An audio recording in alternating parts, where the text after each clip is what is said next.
outside the seaside town of Loutraki, our next adventure was waiting for us. For a little over a week, we stayed at an organic farm through Workaway, a similar site to Worldpackers, helping out in exchange for a place to stay, home-cooked meals, and the chance to experience a very different side of Greece. This was the farmhouse where we stayed, and inside everything had a colorful, eclectic feel. Our host was a Tai Chi instructor, and this studio space is where he held classes and meditation sessions throughout the week. Our room was simple but comfortable.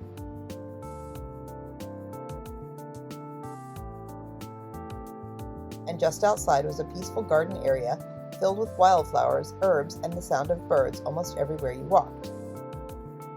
Most of our meals were shared outdoors, and this was the outdoor kitchen where we cooked together with our host, using ingredients grown right on the farm.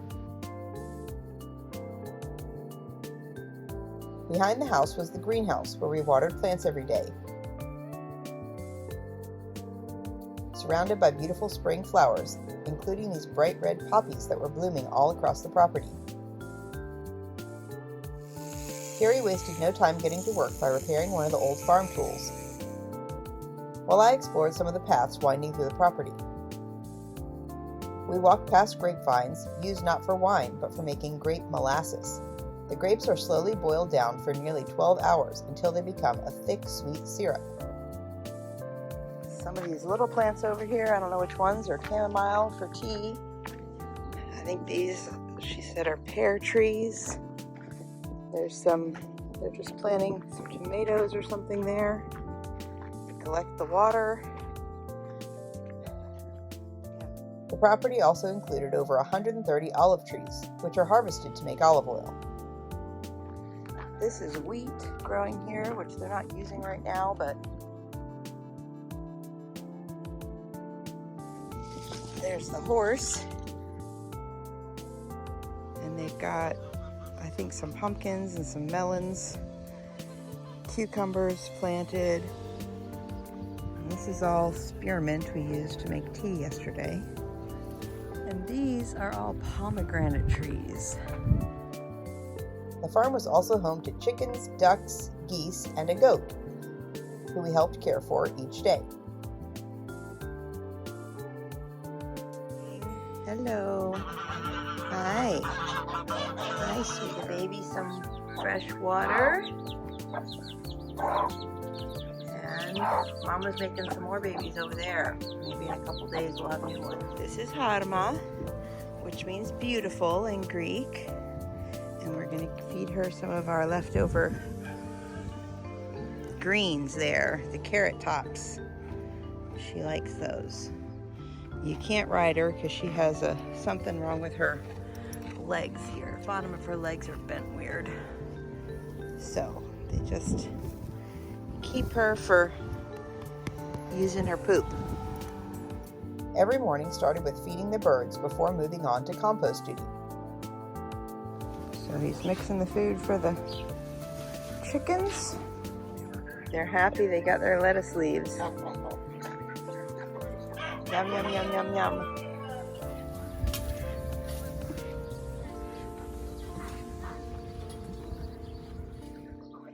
Yay! Time to eat, time to eat, time to eat.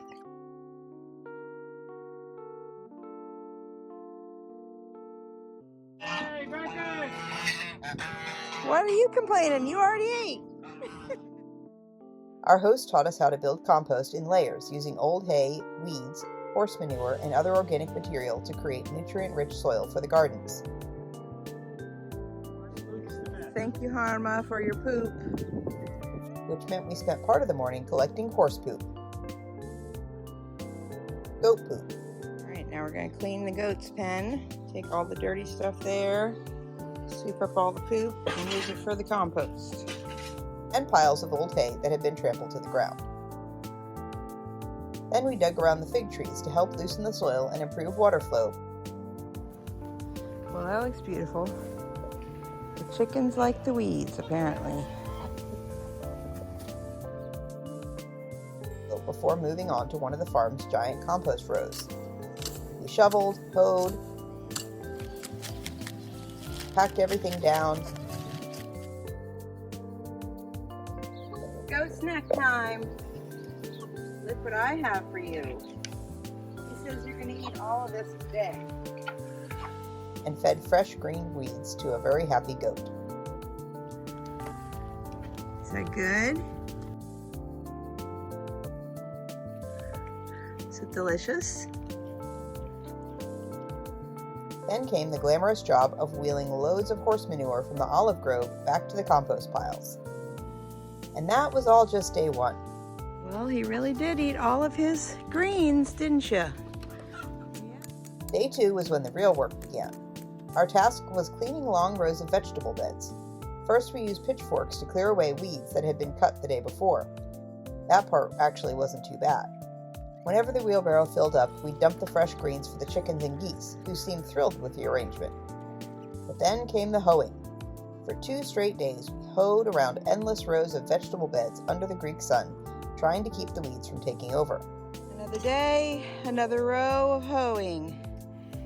This man did 3/4 to my 1/4. But we got it done. And somewhere during hour number 6, I realized something very important. I do not want to become an organic farmer. Our lunch after a hard morning's work. The farm was beautiful. The lifestyle was admirable. But after those 2 days of backbreaking labor, I happily decided that I will continue buying my vegetables at the grocery store.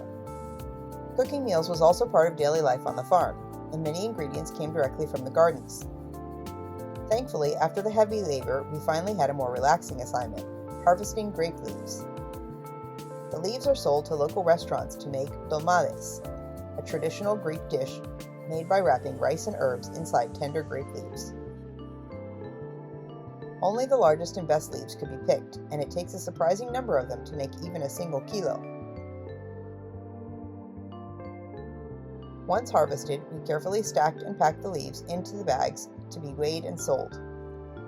We also spent time weeding parts of the garden and helping with smaller daily chores around the property. And after all that hard work, we were more than ready for something a little calmer.